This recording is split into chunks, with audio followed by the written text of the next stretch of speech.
안녕하세요. 저는 30대 후반의 평범한 여성입니다. 전 남편에게 정말 말도 안 되는 일을 당했는데 복수를 하고도 분이 덜 풀려 여기서 이 한 좀 풀어보고자 사연글을 작성하게 됐어요. 저는 몰랐어요. 악연이란 언제나 인연으로 위장하고 있다는 걸요. 그래요. 처음에 남편과 만났을 때는 정말로 인연이라는 생각을 했어요. 솔직히 연애할 때는 다들 그렇잖아요.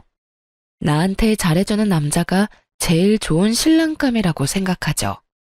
그 사람이 언제나 나를 지켜줄 것 같고 언제나 저와 함께할 것 같은 착각. 저도 그렇게 착각했었어요. 착하고 순수하며 제 마음을 잘 읽어주는 건 사실 결혼하고 나면 그렇게 중요한 건 아니었어요. 제일 중요하게 봐야 할 것을 보지 못하고 섣부른 결혼을 선택한 제가 결국 결혼 4년 만에 이혼을 하게 된 건 어찌 보면 당연한 일이었을지도 몰라요. 저는 애견 미용사였어요. 어릴 때부터 귀엽고 깜찍하고 충성스러운 강아지를 좋아했고 결국에는 그것이 제 진로에 큰 영향을 미쳤죠. 저희 친정이 엄청 부자는 아니었지만 가게 보증금은 빌려줄 정도로 여유는 있으셨고 그렇게 미용을 배운 후부터는 제 가게를 꾸려나가며 일을 했어요. 남편은 당시에 나이가 든 강아지를 한 마리 기르고 있었는데 그 강아지의 미용을 제게 맡기면서 저와 손님 직원의 관계로 알게 됐어요. 정기적으로 미용을 맡기던 남편이 예약 문자가 아닌 강아지의 죽음 소식을 알려온 날부터 저희는 더 이상 손님과 직원의 관계가 아니게 되었습니다. 그렇게 연락을 하고 서로 호감을 가지기 시작했어요. 그렇게 결혼 이야기가 오가고 처음으로 시댁에 방문하게 되었어요. 그런데 분위기가 상당히 묘했던 것이 아직도 기억에 남아요. 뭔가 꺼림칙하고 서먹하고 거리감 있는 느낌. 아무리 봐도 화목한 집안이라는 생각은 들지 않았거든요. 사실 도리어 그 서먹함이 다행일지도 모른다는 생각을 했어요. 남편이 서먹할 정도면 결혼 후에도 시댁과 딱히 가깝게 지내거나 엄청 신경 써야 할 정도는 아니겠지. 난 그 정도 선만 유지하면 되겠지 하는 생각만 그때 했어요. 멍청하게도. 가족이 화목하지 못한 것에는 분명 이유가 있음에도 말이죠. 어쨌든 함께 인사를 갔는데도 부모님은 떨떠름한 느낌이었습니다. 시부모는 시골에서 밭일을 하는 사람이었는데 가진 거라고는 시골집 한 채뿐인 분들이셨어요. 밭도 다른 사람에게 빌려서 농사 짓고 있었고요. 정말 후다닥 인사만 하고 올라와야 했을 정도로 시부모님은 저희와 대화조차도 제대로 나누려 하지 않으셨어요. 그 이유는 결혼식이 끝나갈 때쯤 알게 되었습니다. 저는 남편과 연애하는 1년 동안 남편이 외동아들이라고 생각했어요. 그런데 위로 형님이 하나 있었더군요. 더 웃긴 건 남편에게 형이 있다는 이야기를 결혼식에 온 남편 친척의 입으로 듣게 됐다는 거예요. 아유, 결혼 결정하기 힘들었을 텐데. 그래도 이 집 둘째 아들은 야무지니까 괜찮을 거야. 사람만 보고 결혼하면 나쁘지도 않지. 덕담이라고 전해줬다고 하기엔 너무도 꺼림칙한 말에 제가 모르는 첫째 아들 이야기까지. 첫째 아들에게는 하자가 있다는 식으로 들리는 말에 저는 뭔가 이상하다고 생각했지만 그때는 이미 결혼식이 한창이었으니 자세히 생각할 시간도 없었어요. 시아주버님이든 누구든 어차피 시댁과 남편이 저렇게 소원한데 우리한테 영향을 미칠까? 그런 아니란 생각만 했죠. 그런데 그 시숙은 말 그대로 인간 쓰레기였어요. 그것도 활용 불가능하고 처치곤란인 쓰레기. 나름대로 저에게는 행복한 결혼식이 끝나가고 마지막으로 예식장 식대 계산하는 시간이 됐죠. 저는 부모님과 계산을 했는데 시댁에서 갑자기 부산스럽게 난리가 났더라고요. 뭐? 돈 가방이 왜 없어져? 축의금 잘 챙긴 거 맞아? 사촌 동생이 어깨에 꼭 메고 다녔는데 순식간에 열린 상태로 안에 내용물이 다 사라졌어요. CCTV 돌려보니까 형이... 아이고, 그것이 또 어디서 소식을 기어듣고 나왔구나. 그 역병 같은 놈이 또 나왔어. 이를 어쩌냐? 그 돈이 없으면 지금 당장은 식대 낼 돈도 없어. 남편과 시부의 대화에 저는 못 본 척 할 수가 없어서 남편에게 슬쩍 다가가 말했어요. 무슨 일 있어? 자기야. 저기, 미안한데 우리 식대 좀 대신 내줄 수 없을까?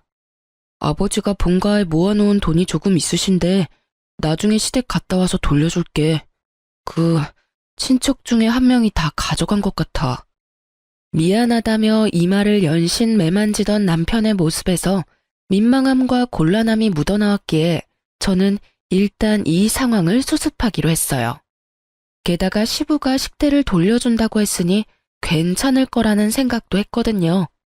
저는 친정아버지에게 부탁해 남은 축의금을 남편의 식대로 썼어요. 친정아버지는 기분이 좋지 않아 보였죠.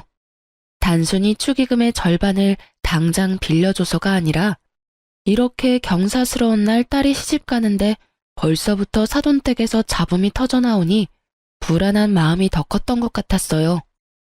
그렇게 결혼식이 끝나고 저희는 공항으로 갔습니다. 식 끝나고 몇 시간의 여유를 두긴 했지만 당일 신혼여행을 가기로 했거든요. 그런데 비행기 탑승을 기다리던 그때 남편에게 전화가 한 통 왔습니다. 여보세요? 네, 아버지. 네. 뭐라고요? 집에 도둑이 들었다고요? 저는 순간 뭔가 잘못되어 가는 걸 느꼈어요. 짜증과 곤란이 뒤섞인 표정으로 전화를 끄는 남편은 제 눈을 피하며 한숨만 내쉬고 있었습니다. 아버님 댁에 도둑 들었대? 그게 아버지가 집에 모아두신 쌈짓돈을 다 털렸나 봐. 그래서 장인어른한테 드려야 할 돈을 아무래도 좀 늦게 갚아야 될 것 같은데. 그 이야기에 저도 많이 놀랐어요. 축의금을 도둑 맞은 것도 그렇고 본가까지 털린 걸 보니 뭔가 문제가 있다 싶었죠. 혹시 그 당신 형이라는 사람 말이야.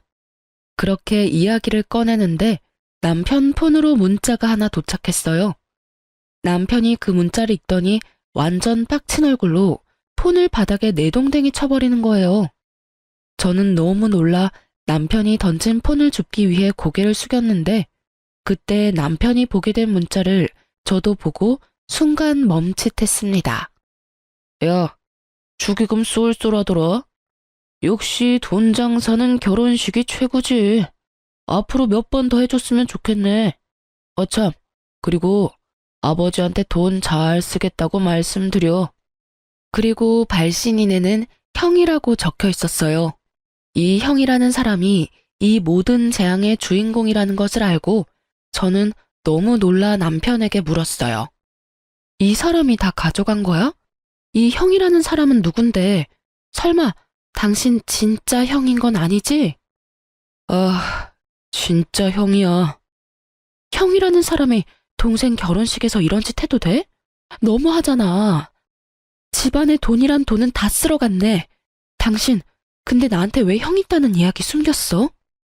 만나서 좋은 사람이면 이야기했겠지만 옛날에도 지금에도 여전히 집에 돈만 생기면 어떻게 냄새 맡고 와서 다 끌어가는 사람이거든. 어릴 때 살던 집도 몇 번이나 털렸고 아버지 통장에 있던 적금도 다 깨서 가져가고 논이며 밭이며 팔아먹은 것도 엄청나거든. 집에 경조사 있으면 와서 가져가는 것도 그렇고 이번에 우리 결혼 때도 형님한테 알리지 못하도록 힘썼는데 어떻게 알고 왔는지. 그래서 결국에는 우리 부모님도 저렇게 힘들게 살고 계시고 형 때문에 나랑 부모님 사이도 서먹해졌고 아버지는 대기업 다니는 나한테 불똥 튈까봐 본가에도 자주 못 오게 하실 정도였거든. 남편의 입에서 나오는 형에 대한 인상은 제 생각보다 더 충격적이었습니다. 아니, 그런 걸 숨기면 어떡해. 게다가 이 문자는 또 뭐야? 이제 막 결혼하는 사람한테 결혼을 몇 번 더 하라고? 이게 제정신이야? 동생 축의금 몰래 가져가서 가족들 곤란하게 만든 것도 그래. 도대체 뭐 하는 사람이야? 진짜 너무하잖아. 그리고 당신도 그런 이야기가 있으면 나한테 이야기를 해줬어야지. 우리가 결혼할 사이인데 그걸 숨기면 어떡해. 그만해. 나도 알고 있어. 더 이상 이 이야기 그만하자. 그만할 분위기가 아니잖아. 이 상태로 신혼여행에는 어떻게 가? 아버지한테도 좀 이따가 돈 붙여주기로 했는데 어떻게 해? 저도 퍽 곤란한 상황이었어요. 제가 받은 돈은 패백 때 친척들에게 받은 돈과 친구들이 제 계좌로 따로 넣어준 축의금 말고는 없었거든요. 제가 일하며 모아놓았던 돈은 결혼식 자금과 우리가 살 신혼집의 전세금을 절반을 부담하는 바람에 정말로 남아있는 돈은 거의 없는 상태였죠. 근데 당신도 당신이지만 시아버지 시어머니도 그래. 집에 그런 문제가 있으면 나한테 말이라도 해줬어야지. 이건 뭐 아무것도 모르고 다 뺏긴 꼴이잖아. 그만하라고 했지. 그게 우리 부모님까지 나올 일이야? 형이 잘못하긴 했지만 부모님도 형도 내 가족이야. 내 앞에서 가족 욕하지 마. 그게 얼마나 기분 더러운 건지 몰라서 이래? 욕? 내가 지금 욕을 언제 했어? 그럼 넌 이게 맞다고 생각해? 내가 당신 가족 구성원도 제대로 모르고 결혼한 게 진짜 결혼하는 게 맞는 거냐고. 며느리가 되는데 그 집에 형이 있는 걸 결혼식이 돼서야 알아? 그건 상식적인 일이야? 그리고 당신이 감싸는 그 형이 우리 집에 피해를 안 줬으면 모르겠는데 지금 벌써 우리 집에 피해를 끼치고 있잖아. 당신이 감싸야 할 사람이 축의금 다 가져간 형인 거야? 아님 돈 없을 때 도와준 우리 가족이랑 나야. 기분이 더러우면 어떡할까? 사과라도 해줘. 근데 그 사과 원하면 우리 집 돈부터 갚아. 우리 아버지한테 당신이 사과 먼저 하고 집안에 있는 도둑 간수도 제대로 못해서 급한 불 꺼준 나한테 이제는 뭐? 기분이 더럽다고? 도와준 나한테 지금 할 소리야? 왜 화를 내? 그냥 말로 해도 되잖아. 왜 이렇게 감정적으로 나와?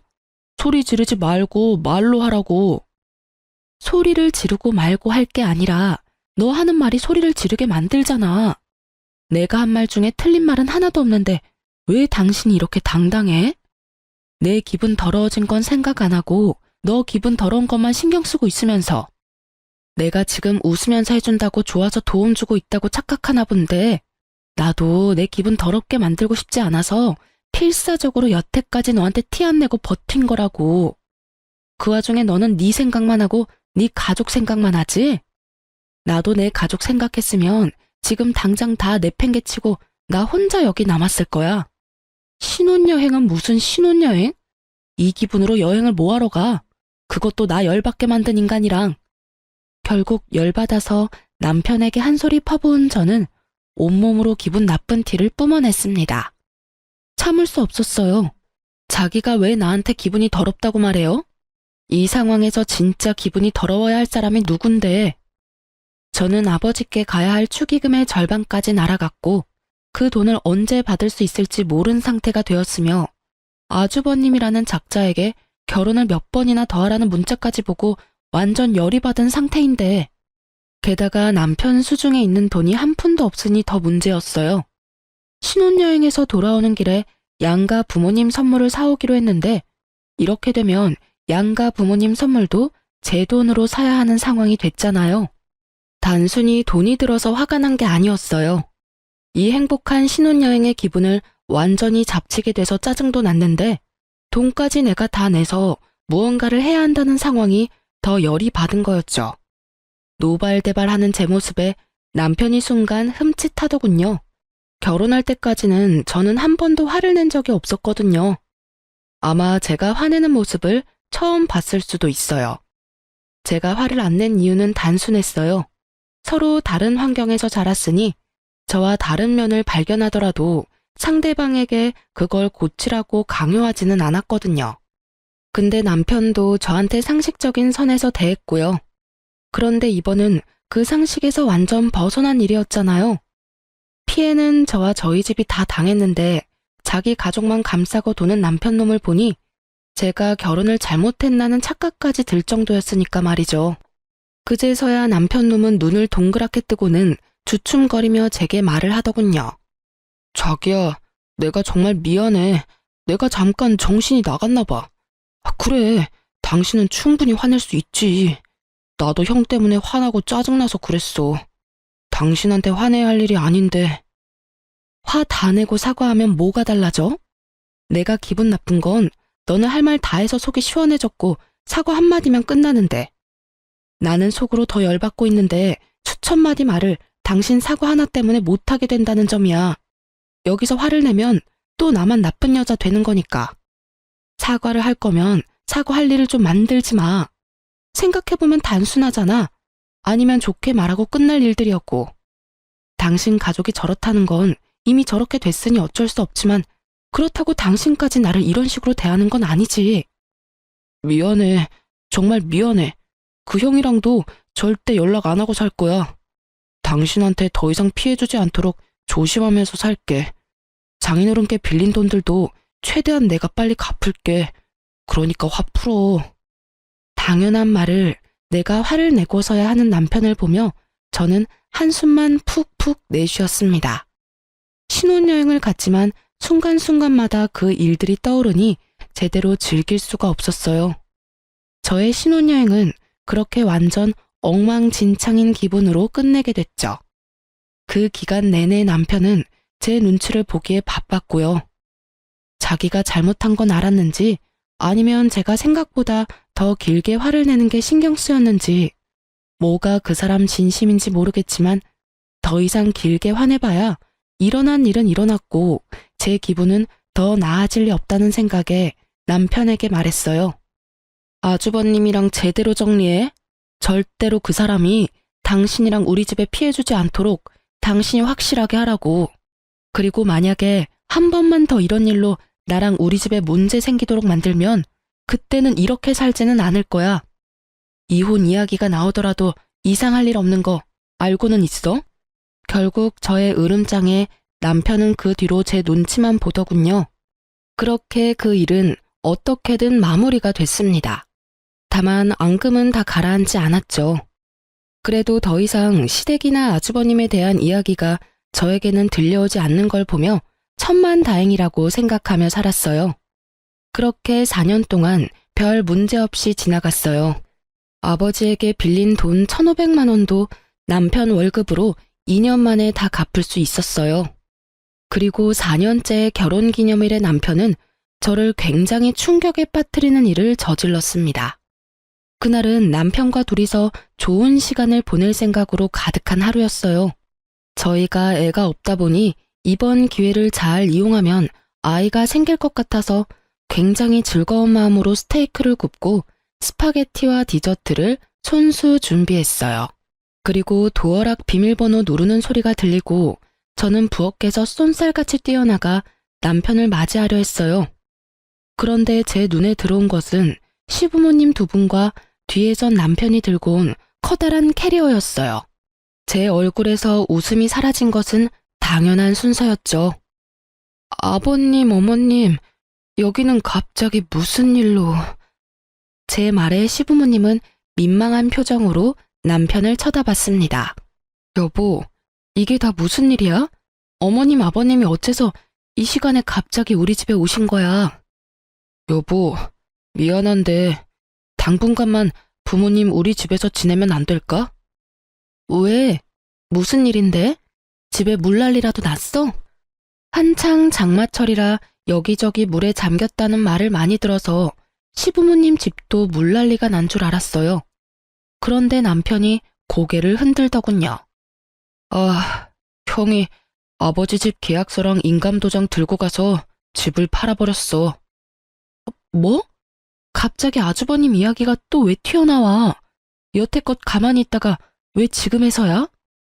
사실 의아하긴 했죠. 그 아주버님 성격이라면 시부모 집 따위 애저녁에 팔아먹을 것 같았거든요. 워낙 들은 게 많아서 말이죠. 그러니까 이상하잖아요. 돈 나올 구석만 있으면 뭐든 다 뺏어가는 사람이 여태껏 그 집을 가만히 놔뒀다는 게 좀 수상하더라고요. 여태까지 그 인감도장이 어디 있는지 몰라서 못 팔았던 모양이더라고. 얼마 전에 오랜만에 부모님 얼굴 보러 왔다고 하면서 내려와서는 내내 그거 찾고 있었던 것 같아. 저는 너무 당황했습니다. 집에 큰일이 일어났으니 남편도 여기까지 시부모님을 데려왔겠죠. 그게 싫다는 건 아니었어요. 만약 저도 당장 제 부모님에게 문제가 생기면 우리 집부터 모셨을 거예요. 그런데 그러면 말이라도 해줘야 하는 거잖아요. 저번에도 그러더니 이번에도 남편은 제게 한마디도 없이 시부모님부터 먼저 데리고 와서 대뜸 들이밀면 해결이 되는 줄 아나 봐요.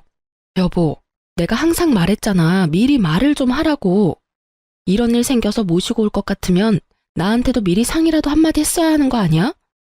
미안해. 당신이 거절할까봐 여기까지 부랴부랴 모신 것도 있어. 그치만 이 장마철에 어디서 지내게 해? 부모님 모셨다고 뭐라 하는 게 아니야. 미리, 최소한 아버님이 당신한테 이런 일로 연락을 했으면 그때라도 나한테 이야기를 했어야지. 그래야 내가 뭘 준비를 하든 말든 할 거 아니야. 이렇게 다짜고짜 모시고 오면 이 늦은 시간에 부랴부랴 두 분 모실 방 정리해, 청소해, 식사도 2인분 뿐인데 어떻게 하라는 말이야. 미안해.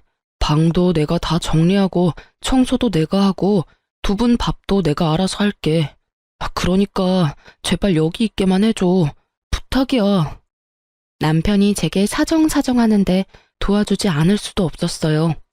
두 분이 본인들이 원해서 또는 며느리 괴롭히고 싶어서 들어오는 것도 아니고 두 눈 가득 제 눈치 보는 걸 뻔히 알면서도 그분들을 내칠 만큼 제 마음이 모질지도 못했죠. 그렇지만 이대로 계속 살 수도 없는 노릇이었습니다. 두 분은 할 일을 찾지 못해 계속 불안해하셨고 계속 시골로 내려가고 싶어 하셨어요. 결국 저와 남편은 상의 끝에 제가 모아뒀던 돈 2천만 원을 시골에 있는 집에 월세 보증금으로 넣어 시부모님 두 분을 모시기로 했어요. 전세를 해드리고 싶었지만 돈이 없으니 어쩔 수 없이 월세를 들어갈 수밖에 없었죠. 그렇게 보증금을 넣으면서 이름은 제 이름으로 계약했어요. 그 아주버님이 언제 또 이 재산을 노릴지 모르니 제 이름으로 해야만 했죠. 시부모님도 남편도 모두 동의한 사항이었어요. 그렇게 어떻게든 급한 불은 껐지만 저는 속으로는 내내 부글부글 끓었어요. 남편도 남편이지만 그 시숙의 존재 때문에요. 도대체 뭐 하는 작자이길래 우리에게 이렇게 피해를 주나 싶었거든요. 어떻게든 한 번은 정리해야 할 문제라는 생각이 들었죠. 아니, 평생 동안 모은 돈을 갈취당하면서 살 수는 없는 노릇이잖아요. 그래서 결국은 각오를 다지고 아주버님의 뒤를 캐기로 했어요. 흥신소라는 게 보통은 불륜을 잡는 곳인데 저는 가족의 뒤를 캐려니 약간 기분이 이상했어요. 그래도 이대로라면 우리가 피해를 고스란히 입겠다 싶어서 어디서 뭘 하는 사람인지 주소와 전화번호를 알고 싶다고 했어요. 흥신소 직원이 남편은 전화나 주소 같은 건 모르냐고 묻길래 남편도 연락을 끊어서 모른다고 말했거든요. 그런데 얼마 뒤 흥신소 직원이 제게 아주버님 조사한 서류를 주더라고요. 진짜로 남편이 모르는 거 맞나요? 저희가 뒤를 캐보니 전혀 다른 내용이던데. 한번 확인해 보시죠. 그게 무슨 말이에요? 남편도 시숙이랑 연락 끊은 지 오래돼서 모른다고 하던데. 그 시숙이라는 분이 남편 뒷조사를 했던 것 같더라고요. 그래서 저희도 조사하면서 알게 된 사실인데 두 사람이 뭔가 거래를 한 것 같던데. 그 부분은 저희가 상세히 알기는 어렵고요. 사실 저희가 완전 다르다고 한 건 그 뒷부분에 넘어가면 있거든요. 먼저 확인 한번 해보세요. 흥신소 직원의 말에 저는 서류를 한 장 한 장 넘기다가 너무 놀라 뒷목을 잡을 뻔했어요. 게다가 너무 화가 나서 손에 힘을 너무 많이 주는 바람에 들고 있던 서류까지 구겨지고 찢어졌죠. 뒷조사에는 아주버님만 있었던 게 아니었어요. 남편이 웬 여자와 만나는 게 찍혀 있더라고요. 여기서 불륜이라니. 제가 너무 놀라 부들부들거리고 있자 그 직원분이 저한테 말해주더군요. 저희가 서로 만나는 걸 직접 확인했습니다. 두 분이 뭔가 이야기를 하고 남편분이 돈을 건네더군요. 두 분의 대화 내용은 일단 녹음해 왔습니다. 그리고 의뢰 대상만 쫓으려고 하다가 혹시나 해서 남편분도 같이 쫓았는데 이런 결과가 나왔어요. 맨 마지막에는 숙박업소에 함께 들어갔다가 함께 나오는 남편과 상간녀의 모습이 그대로 찍혀 있었어요. 아주버님을 조사하려다가 남편의 불륜을 알게 된 제 기분은 완전히 바닥을 쳤습니다. 그리고 직원이 들려주는 대화 내용을 듣고는 더 열이 받아버렸죠. 왜 또 돈을 달라고 하는데? 나 이제 돈 없다니까? 그 일은 저번에 준 2천만 원으로 끝난 거잖아. 형이 비밀 지키겠다고 했고, 그것 때문에 내가 아버지 인감이랑 집 계약서 어디 있는지 알려줬잖아. 야, 그럼 네 마누라가 알아도 좋아? 너 네 마누라한테 돈 많이 빌렸다며? 네가 밖에서 그런 짓이나 하고 돌아다니는 거 알면 마누라가 참 좋아하겠다. 그치? 돈 주기 싫으면 말어. 내가 직접 네 마누라한테 가서 네가 어떤 여자랑 어디서 뭘 하는지 가르쳐 줄 테니까. 이 대화를 들으니 단번에 알겠더군요. 시숙은 남편이 바람 피운 장면을 목격했던 거예요. 그리고 그걸 비밀로 해주는 조건으로 남편을 꼬드겨 인감도장을 찾아 집까지 팔 수 있게 됐고요. 아, 이 모든 게 남편 놈의 불륜 때문에 벌어진 일이라는 것도 일목요연한 일이었습니다. 그래놓고 모든 걸 자기 형 책임으로 몰아가다니. 애초에 남편이 불륜을 저지르지 않았다면 그 형이 그걸 빌미로 시부집을 팔 일도 없었을 테고 제가 보증금을 마련해야 할 일도 없었을 테죠. 저는 너무 열받아서 추가로 남편과 상간녀에 대해 조사를 부탁했습니다. 그리고 혹시라도 남편에게 숨겨진 재산이 있는지도 확인했어요. 저는 그날 저녁 늦게 집에 들어갔습니다. 남편과 마주치면 바로 욕이 튀어나올 것 같아서 남편에게 먼저 자라고 문자한 뒤에 12시가 다 돼서 집으로 들어갔어요. 그리고 잠자고 있는 남편의 휴대폰을 들고 와 본인 인증을 했는데 토지와 아파트가 있더라고요. 저와 사는 집 하나만 공동 명의로 뜰 줄 알았는데 논밭도 있었고 아파트도 한 채 더 있더군요. 그 땅들이 시골에 있던 시부모님 살던 지역이더라고요. 아무리 봐도 시부모님이 남편에게 시숙 몰래 넘겨주신 재산 같았어요. 그걸 보는데도 완전 어이가 없었어요. 돈이 있는데도 저한테 모든 걸 다 떠맡기고 돈을 내도록 만들었잖아요. 불륜만 해도 여기를 다 엎어버려도 모자랄 정도인데 재산까지 숨기고 제 돈과 친정 돈을 펑펑 쓰도록 만들었다니 저는 정말로 이 남자를 죽이고 싶은 마음이 머리 끝까지 들었습니다. 이건 절대로 이혼감이라는 생각이 들었죠. 그런데 참았어요. 왜냐고요? 불륜은 증거 싸움이고 어찌됐든 증거가 불충분하거나 불법적인 경로를 얻은 거면 저에게 오히려 더 불리하게 작용한다고 들었거든요. 인터넷에 떠도는 이용 글들에서 얻은 정보였어요. 그리고 저는 제가 불행해지는 건 싫어요.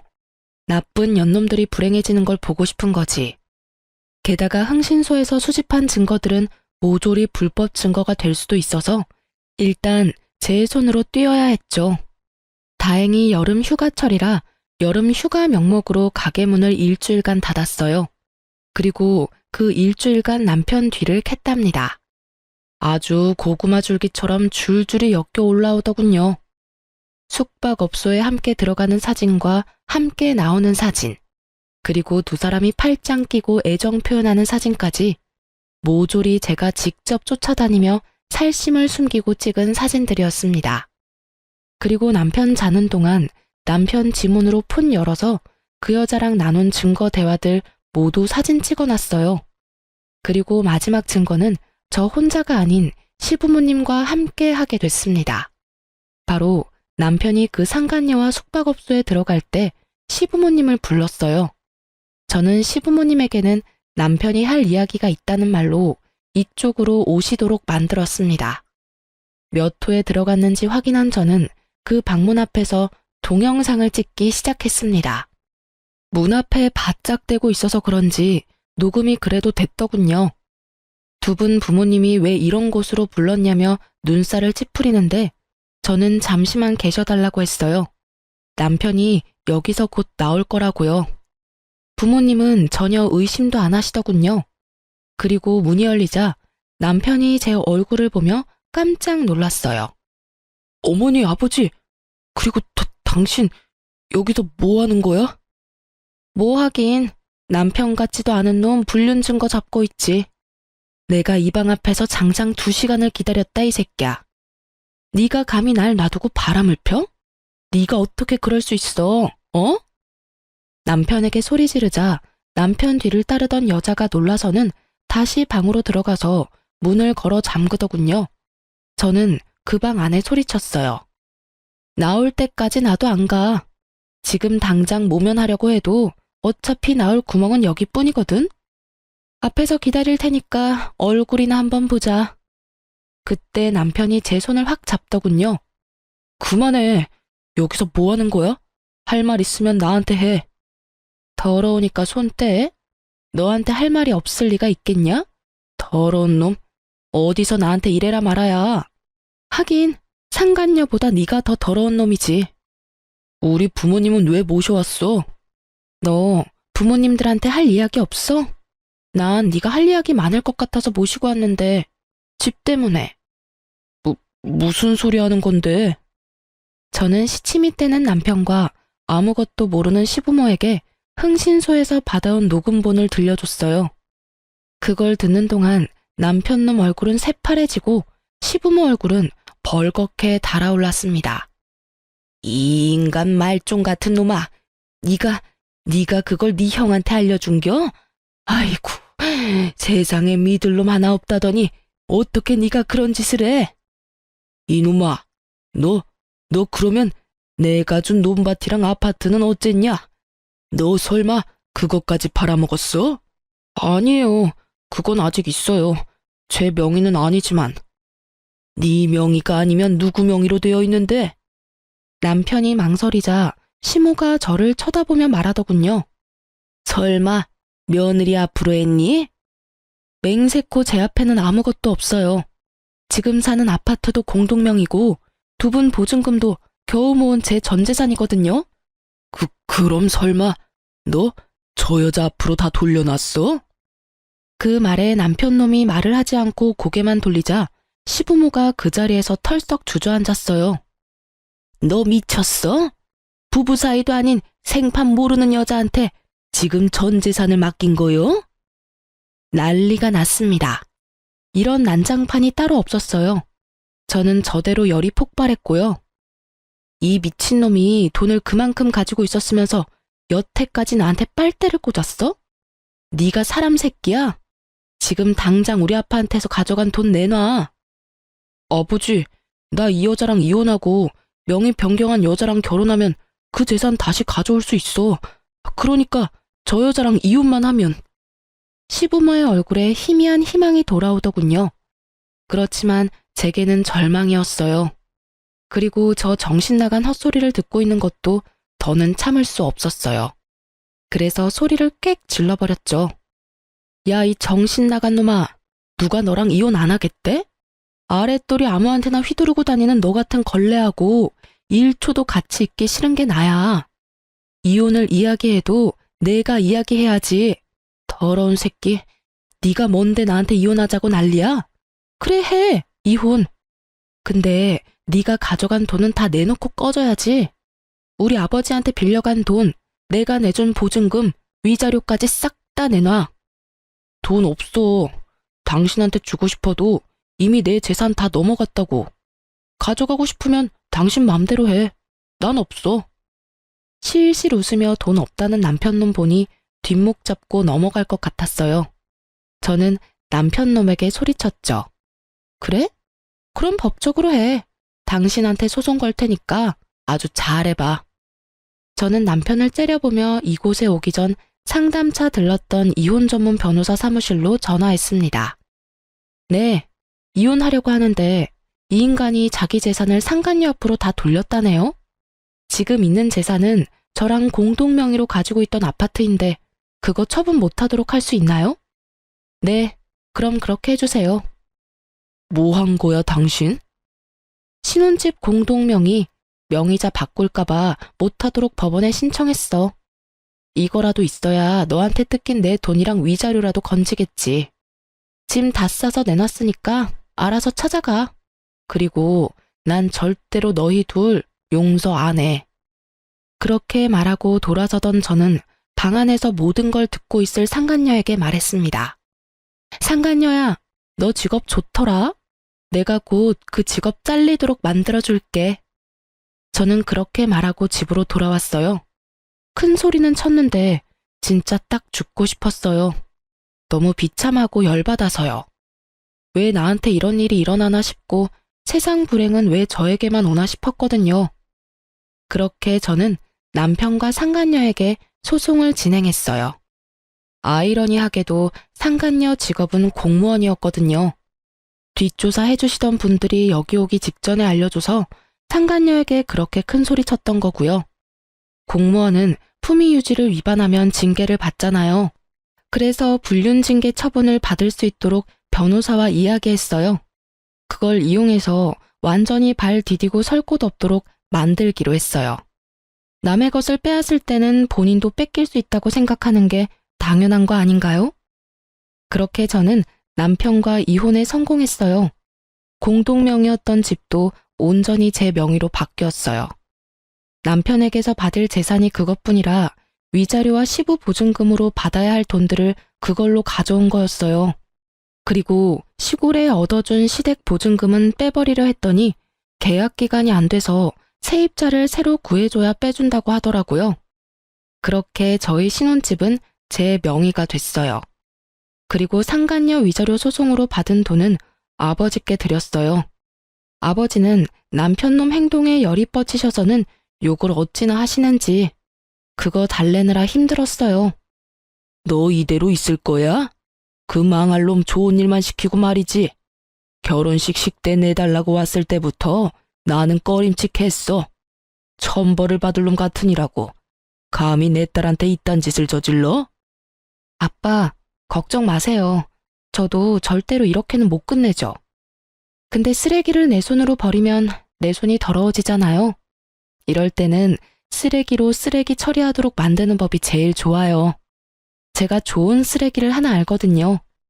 저는 아버지에게 그렇게 이야기하고 전 남편의 형에게 전화를 걸었습니다. 네, 안녕하세요.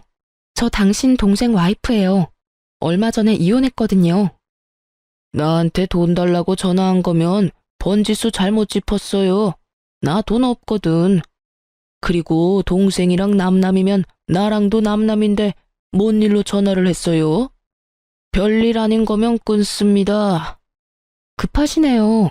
좋은 거 알려드리려고 전화했는데. 당신 남동생한테 재산이 얼마나 있는지 모르죠? 걔는 벌써 내가 다 털어서 얼마 전에 연락했는데 개털이던데. 그럴 리가 있겠어요? 제가 문자로 땅 아파트 한 채 주소 어딘지 보내드릴게요. 그거 당신 동생이 가지고 있던 재산이었거든요. 당신 부모님이 당신한테서 지키려고 동생 명의로 바꿔놓은 거예요. 그리고는 당신한테 들킬까봐 시댁에도 자주 못 오게 하고. 알고 계셨어요? 뭐? 그런 게 있었다고? 이야, 요거 간땡이가 부었네. 아, 근데 그거 명의 얼마 전에 바뀌었어요. 당신 동생이 만나던 여자 이름으로요. 뭐? 그쪽으로 바뀌면 어떻게 하기 힘든데? 괜찮아요. 두 사람 곧 재혼할 것 같은데 형님이 제주껏 재능 발휘하시면 될 것 같네요. 제가 굳이 손대고 싶은 마음은 없거든요. 아, 부부가 되면 가져오기 쉽지. 가서 한 판 휩쓸어주면 냅다 던져주거든. 근데 이렇게 알려주는 이유가 뭐요? 뭐긴요. 저를 이렇게 괴롭혔으니까 그 사람들도 괴로워봐야 하지 않겠어요? 그 녀석도 무서운 사람 건드렸네. 대신 부탁 하나 있어요. 재산 다 뺏고 나면 전화해서 그 사람들 어땠는지 이야기 좀 해주세요. 그러고는 전화를 뚝 끊었어요. 저는 앞으로 벌어질 일들을 기다리고 있었어요. 쓰레기 형님이 쓰레기 동생을 어떻게 처리하나 하고요. 그리고 며칠 뒤에 전화가 왔더군요. 이야기를 들어보니 아주 웃겼어요. 전 남편 놈은 자기들의 보금자리까지 찾아온 형에게 놀라 한바탕 뒤집어졌다고 해요.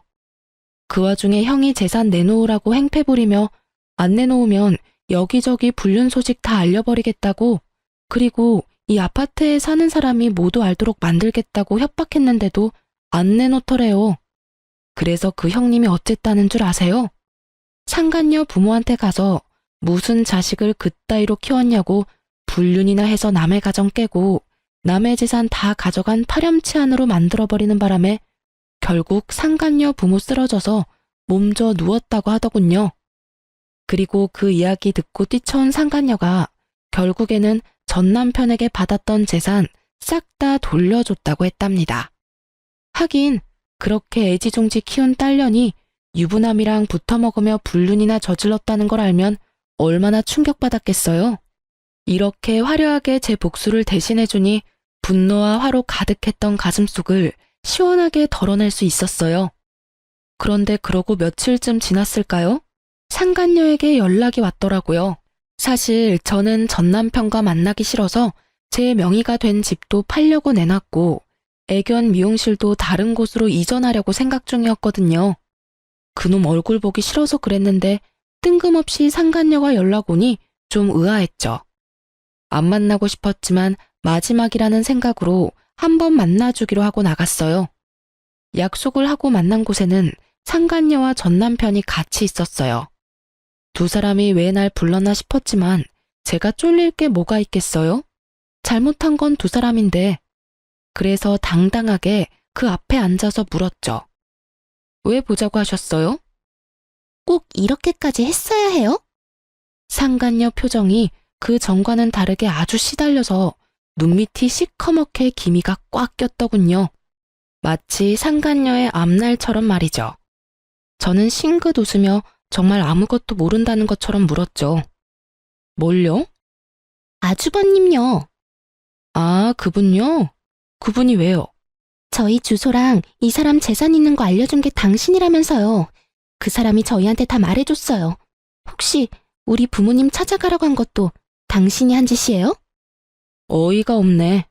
이젠 뭐든 다 내 탓이야? 네가 뭔데 나한테 그딴 소리 하는데. 그래서 나한테 책임이라도 씌우고 싶어서 그래? 내가 알려줄까? 너희 집 주소 그리고 저기 찌그러져 있는 저 새끼가 가지고 있던 재산 내가 다 알려줬어, 그 형님한테. 그런데 난 알려준 것뿐이야. 세부적인 일은 그분이 혼자서 다 하셨지. 내가 왜 그런 일을 해? 미안한데 쓰레기 치우는데 내 손을 쓰는 건 너무 더럽잖아. 그것도 하나가 아니라 둘이나 되는데. 그래서 사고 치는 거 좋아하는 사람한테 정보 하나 준 것뿐이야. 그렇다고 내가 뭘 해달라고 요구한 적 없어. 녹음한 거 있는데 들어볼래? 진짜로 당신이 시킨 게 아니라고요? 내가 말 안 했어도 언젠가는 당신들 찾아갔을걸?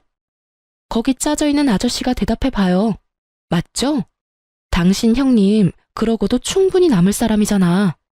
결혼식 전까지 한 번도 그 존재에 대해 들어본 적 없는 형님이 우리 결혼식에 와서 시댁 축의금 홀라당 훔쳐서 도망가서 결국에는 우리 친정아버지가 그 돈 내도록 만들었죠. 돈 될 만한 땅도 그렇게나 많이 가지고 있었으면서 돈 한 푼 안 내고 나한테 돈 다 내도록 만들었잖아. 그게 이 인간 수법이라고. 그 형님이라는 쓰레기 같은 인간이랑 똑같은 쓰레기. 제 말에 상간녀가 분노를 삼키려는 건지 이를 꽉 깨물더군요. 이제 알겠어? 네가 가져간 게 저런 인간이야. 잘 됐지 뭐. 나만 아니면 되니까. 야, 이 나쁜 놈아. 그런 가족이 있었으면 나한테 말을 했어야 할 거 아니야. 너 지금 나 속이고 결혼하자고 한 거라고. 아줌마, 다 됐으니까 이 남자 데리고 가요. 다시 가져가라고요. 저 새끼 때문에 나는 3년간 악착같이 공부해서 들어간 번듯한 직장에서도 해임됐고 결국에는 소문까지 다 나서 얼굴도 못 들고 다니게 됐어. 우리 부모님은 아예 내 얼굴 볼 생각도 안 하고 이놈은 자기도 회사 잘려서 놀고 있지를 않나 위자료 대신 내준다는 말만 믿고 있었는데 그 형이 나타나서 다 빼앗아 가질 않나. 이게 도대체 무슨 일이냐고. 당신이 남자 간수를 못하니까 지나가는 나 같은 여자가 봉변을 당하는 거잖아. 아니, 눈 맞은 건 둘인데 왜 나한테 성질이야. 내가 이 썩을 인간한테 더 유감이 있긴 한데 너한테도 유감은 차고도 넘쳐. 어디서 유부남 노리고 만난 년이 감히 나한테 큰 소리야. 그리고 한 번 가져갔으면 반품 불가거든? 그럼 어떡하라고. 내 인생 완전히 망했는데. 나는 직장도 돈도 명예도 이젠 부모님도 잃었다고. 나한테 남은 건 하나도 없어. 네가 책임져. 이 정신 나간 놈아. 왜 그딴 형 하나 간수를 못해서 내 인생을 망쳐놔? 결국 상간녀의 화살은 전 남편에게 돌아갔고 그는 억울함 가득한 눈으로 상간녀에게 말하더군요. 우리 사랑하는 사이였잖아. 너도 좋다고 했으면서 이제 와서 이딴 소리 하냐고. 언제는 내가 뭐라도 다 좋다며. 사랑이 밥 먹여줘? 직장 잃고 나한테 빌붙으려는 거 내가 모를 줄 알아? 내 인생 돌려놔 이 나쁜 놈아. 전 남편 멱살을 붙잡고 소리치는 상간녀에게 제가 웃으면서 말해줬어요. 네 인생 망친 건 너야. 불륜 아니었으면 그 아주버님이라는 작자하고 다시 만나지도 않았을 테지. 그래도 나한테는 상간녀야. 네가 은인이다. 결국 상간녀는 열받아서 나가버렸고 전 남편 놈은 저와 상간녀 사이에서 말도 없이 우물쭈물거리다가 뒤늦게 상간녀 뒤를 쫓아갔더군요. 그 뒤에 전화 오는 거 다 연락 무시했더니 그 다음에는 장문의 문자를 보냈더라고요. 안 읽고 지우려다가 2달 뒤에 생각나서 한번 읽어봤는데 아주 쓸모없는 것들만 써져 있더라고요. 미안하다, 다시 돌아가고 싶다, 뭐 이런. 정말 하등 쓸모없는 후회로 가득한 말? 괜히 읽어서 제 기분만 잡쳤어요. 결국 여기서도 저기서도 버림받은 전 남편은 빈털터리에 집도 없이 결국 시골 시댁으로 내려가 보증금 2천짜리 시댁에 들어갔다고 하더군요. 그런데 자기들 재산 다 말아먹은 시부모가 그런 아들을 집에 곱게 들였겠어요? 등짝을 때리고 책임지라고 고함을 지르고서야 겨우 용서를 받아 들어갔다고 하더라고요. 그 작은 집을 어떻게든 아주버님 손에서 지키려고 전전긍긍하며 살고 있다는 이야기를 듣고 한바탕 웃었네요. 이래서 쓰레기는 쓰레기로 처리하는 게 깔끔한 것 같아요. 나쁜 짓 하고 시골까지 쫓겨나갔으니 반성은 좀 했을까 모르겠네요. 인생 통틀어 최악의 쓰레기를 천벌받게 만든 제 사연. 여러분은 어떻게 생각하실까 모르겠네요. 지금까지 제 사연 들어주셔서 감사합니다. 좋은 하루 되세요.